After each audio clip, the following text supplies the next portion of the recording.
Hello guys, আমরা সকাল সকাল এসে পড়েছি দেখো বহরমপুর বাস স্ট্যান্ডে, কারণ আজকে আমি যাচ্ছি রিঙ্কির বাড়ি তাকে আনতে যাওয়ার জন্য।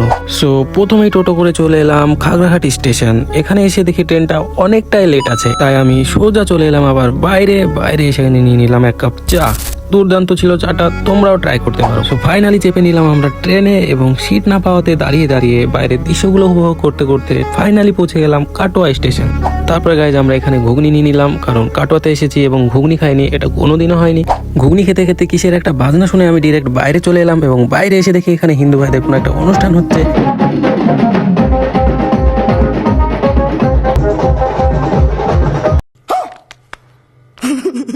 সো গাইজ ফাইনালি বর্ধমান স্টেশনে নেমে টোটো করে পৌঁছে গেলাম আমি রিঙ্কির বাড়িতে। আর এখানে এসে দেখি রিঙ্কি মুর্শিদাবাদ ফেরার জন্য রেডি হচ্ছে। অ্যান্ড রিঙ্কির বোন রানীর কালেকশনগুলো একবার দেখে নাও, কত কিছু কিনে রেখেছে। তো ভিডিও এখানেই এন্ড করছি। আগামী দিন থেকে তোমরা আরো সুন্দর সুন্দর ব্লগ ভিডিও পাবে, তো তোমরা সাবস্ক্রাইব করে রাখো। এখনকার জন্য টাটা।